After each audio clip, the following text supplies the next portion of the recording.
A man's arm got crushed by a tombstone, and it broke his bones. He screamed in pain, but the tombstone weighed 10 tons. 2 firefighters couldn't lift it at all. Luckily, more team members showed up just in time. They brought some wooden planks and made a lever to lift the tombstone. They successfully rescued the man, but just as they were about to take him away, a bunch of clowns suddenly appeared in the graveyard. It turns out this was a clown cemetery, and clowns show up here every day. But one of the female firefighters had a fear of clowns, so they had to tell the clowns to leave, saying it was dangerous. Only then did they get the man onto the ambulance. A boy stuffed a toy car into his nostril and hid on the roof. The father had no choice but to call the firefighters. The captain sent the team's most handsome guy to talk to the boy. Only then did the boy lower his hand. Seeing this, the firefighter felt like laughing, but he held it in. He was really curious about how the car got in there. The tires smell like cinnamon, and I really like cinnamon. Fortunately, the boy's airway wasn't completely blocked. The firefighter asked him to come down, but the boy directly refused. He didn't want to go to the hospital. The firefighter was confused. That's where my mommy went. The day she got the headache, she never came home. He promised the boy he won't take him to the hospital. The boy finally agreed. He suggested the boy imagine the toy car as a big booger and blow hard to get it out. 1, 2, 3, blow.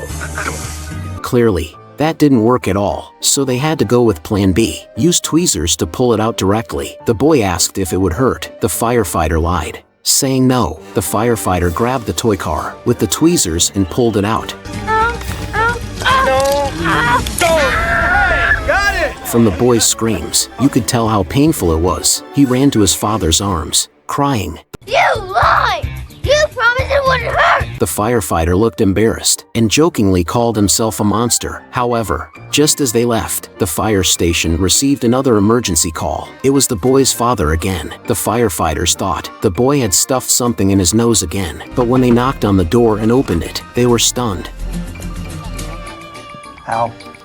Turned out, the father had been studying how such a big toy car could fit into his son's small nostril. The dog unexpectedly brought back a severed hand, terrifying its owner. They immediately dialed 911. The dispatcher asked them to check if the hand was still warm. The mother was too scared to touch it. However, the daughter picked it up and felt it was indeed warm, indicating the hand had been severed not long ago. The dispatcher instructed them to put the hand in a plastic bag and keep it refrigerated. Soon, the firefighters arrived. After examining it, they found the wound was rough, suggesting it might have been blown off. Just then, a boy appeared, looking nervous, with one hand hidden inside his shirt. While the firefighters were distracted, he grabbed the cooler and ran. The firefighter immediately chased after him. In his panic, the boy tripped and fell. The firefighter discovered the boy was missing a finger. The boy confessed he had been playing with fireworks with his friend, but an accident had happened. The paramedic found the boy's friend in the car. While he was treating him, he pulled a finger out of his pocket and said he had managed to save it. These two really had a deep brotherly bond. However, the firefighter was confused. Why didn't you call 911? My mom's on the neighborhood council. She's responsible for cracking down on illegal fireworks. Awkward. The motorcycle crashed into the truck, but the rider was nowhere to be found. Where is he?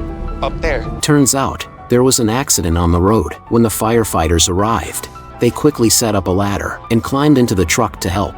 What's his condition? I don't know, I can't see him. There's cargo everywhere. So, they decided to open up the truck and move the cargo out, but there was too much cargo. To save time, the firefighters used a saw to cut open the truck. Once they cut it open, the firefighters climbed back in and finally found the motorcycle rider, but his leg was badly broken. Even after they put a brace on his leg, the man started twitching during the move. He's seizing! Gotta restrain him! I hope everyone stays safe on the road. A 20-meter-long snake broke into the house. It knocked a man down with its venom, but when the firefighters arrived, they ran off with the kids. Just earlier, firefighters got a call. A father was bitten by a snake. Luckily, his son was okay. The paramedic wanted to call animal control, but it would take them an hour to get here. By then, the father might never see his son again, so the firefighters had to go back into the house. One took the hook the boy handed her, but as she looked at the snake on the ground, she ended up passing the hook to another firefighter. What a strong friendship. The woman gathered her courage and walked forward.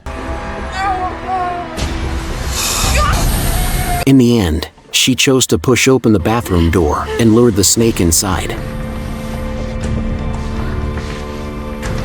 Come on. nightmares. I will have nightmares.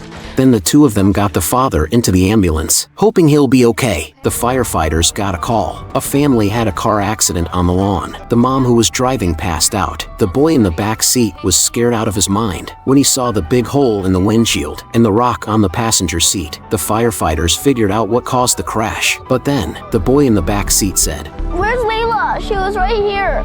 Who's Layla? She's my baby sister. Where did she go? The firefighters got the crowd to help search. Anybody else hear that? They heard crying from the drain. The firefighters found the baby. Oh my God. The firefighter tried to get the baby out, but she was too far away, so they had to use tools to pry open the cover. In the end, the baby was saved. Do you think this family is lucky or unlucky? Train derailment. One carriage hanging upside down from the top. The woman and the man were trapped by the same beam. The firefighters must decide to save which one. The woman was severely pinned down by a steel bar. Force of the crash had pushed her leg up into her torso. The firefighter took off her shoes, finding there's still a pulse in her foot. On the other side, the man was being crushed by the seat. When I breathe. Based on their injuries, the captain decided to save the girl first. This means the man would die. I'm really sorry. For what? You got hurt.